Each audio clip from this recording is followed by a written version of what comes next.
එක ආයතනයක පුද්ගලයෙක් අවුරුදු 30ක් සේවය කරනවා. එයා හිතනවා දැන් ඇති වැඩ කරා මම අයින් වෙන්න ඕනේ කියලා. ලොක්කට ගිහිල්ලා කියනවා සර් මං සෑහෙන කාලයක් වැඩ කරා මං අයින් වෙනවා. මෙයා තමයි මේ ආයතනයේ අයිතිකාරයා. එයා අවුරුදු 30ක් වැඩ කරපු මිනිස්සයාට තිබ්බේ ෆාම් එකක් බලාගන්න. මේ ආයතනයේ සියලුම නිෂ්පාදන ක්‍රියාවලිය සිද්ධ වෙන්නේ ඔය ෆාම් එකේ තමයි. ඊපස්සේ මේ ආයතනයේ අයිතිකාරයා අහනවා මේ මිනිස්සු මේ මෙච්චර කාලයක් ඉඳලා දැන් මේ අයින් වෙන්න හදන්නේ. අනික දැන් මේ හොඳම සීසන් එක. මේක අයින් වෙන්න එපා. සර් බලන්න සර්. සර් පදින වාහනේ බලන්න. මං අදලත් එන්නේ බස් එක. සර් බලන්න සර්ගේ ගෙවල් දොරවල් එහෙම කොහොමද කියලා. මං තාමත් ඉන්නේ කුලියට. මේ ආයතනයේ අයිතිකාරයා කියනවා හරි. මේ අන්තිම පාර මේ සීසන් එකත් වැඩ කරලා යන්න. මොකද මට හදිස්සියේ යන්න වෙලා තිනවා ටුවර් එකක්. ඉතින් ඒ ටුවර් එකේ වැඩ ඉවර කරලා එනකොට මට මේ වැඩ බලන්න වෙන්නේ නැහැ. හොඳම මිනිස්සයාට ඉන්නේ තමුන් විතරයි. මං යනවා මේ වැඩේ කළාම යන්න කියලා. මෙයා හරි සර් කියනවා. ලොක්කා මොකද කරන්නේ? එයාගේ අන්ලිමිටඩ් ක්‍රෙඩිට් කාඩ් එක දෙනවා. අවශ්‍ය දේවල් ටික ගන්නකො. අමුද්‍රව්‍ය ගන්න තියෙනවනේ. ඒවා හරියට බල්ල කරන්න. මෙයා යනවා. ලොක්කා ගියා. වැඩ පටන් ගත්තා. සීසන් එකට දැන් ඔන්න ෆාම් එකේ වැඩේ යනවා. මෙතන ඉන්නවා එකෙක් ඒක කරන්නේ වටේම තියෙන කුණු එකතු කරන එක. ඕපදූප ටික හොයන එක. වැඩක් කරන්නේ අනුන්ගේ පහනෙන් එළිය බලලා කාගේ හරි වැරද්දක් හොයලා ගිහිල්ලා කියන එකෙක් ඉන්නවා. ඒක ඇවිල්ලා කියනවා මේ දැන් ලොක්කත් නැහැනේ. අපි දන්නවා උඹට අර අන්ලිමිටඩ් ක්‍රෙඩිට් කාඩ් එක දුන්නා කියලා. අපි මෙහෙම කරමු. දැන් ගිය පාර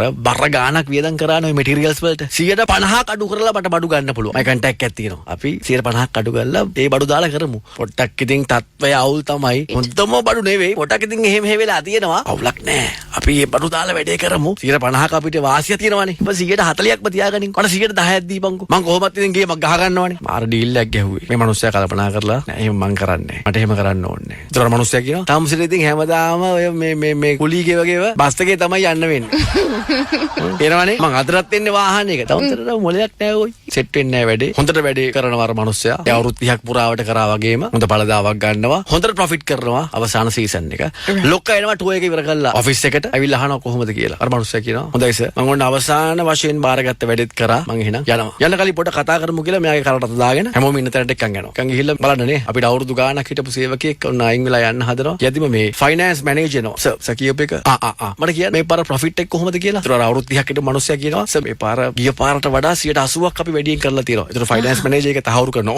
ඔව් සර්. හරි ඒ ප්‍රොෆිට් එක තනිකරම ලියන්න මෙයාගේ නම්බරට චෙක් එකක්. චෙක් එකක් ලියනවා. එයාගේ නම්බරට මෙන්න මේක තියාගන්න. මේක තමයි ඔයා වෙනුවෙන් මට දෙන්න පුළුවන් ලොකුම තෑග්. Oh wow. අර මිනිස්සයා පුදුම වෙනවා. දැන් අර කේලම් කියපු මිනිස්සයා අර ගේමක් ගහපු මිනිස්සයා මිනිහට අහන් ඉන්න බෑ මේක බලන් ඉන්න බෑ. සර් මම තමයි සර් මේ මිනිස්සයාට කිව්වේ මේ හොඳම මැටීරියල් දාලා මේ වැඩේ කරමු කියලා සර් මේ මට මොකද දෙන්නේ නැද්ද? අයිතිකාරයා කියනවා මම අවුරුදු ගාණක් පුරාවට CCTV වලින් බලාගෙන හිටියේ. හැබැයි අර මේ අවුරුදු 30කට මිනිස්සයා කටවත් හොල්ලන්නේ නැහැ. මේ මිනිස්සයා මෙහෙම කිව්වාරෝ මේ මොකුත් කියන්නේ නැහැ. අයිතිකාරයා කියනවා මම බලන් හිටියා. ඔබ කරේ බොරුව බං. ඔබ වැඩක් කරේ නෑ. ඔබ කරේ අනුන්ගේ පහනෙන් එළිය බලපු එක. ඔබ වැඩක් කරේ නෑ. ඔබට මොනව කරන්නද? ඔබ සතුටු වෙයන් මං ඔබේ කලට ගහලා ඔබ එළවපු නැති එක ගැන. මෙන්න සේවකයෝ. මෙන්න මේ වගේ සේවකයෝ තමයි මට ඕනේ.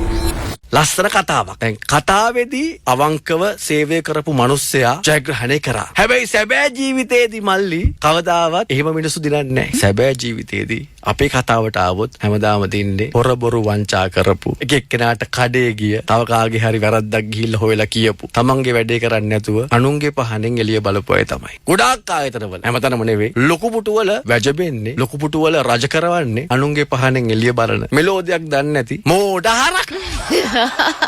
කතන්දරවල තියෙන හැම දෙයක්ම සැබෑ ජීවිතේදී සිද්ධ වෙන්නේ නැහැ. ඒ වගේම මතක තියාගන්න පන්දන් ඇල්ලුවට ඒ ගන්න නම්බුනාම සත පහකට වැඩක් නැහැ.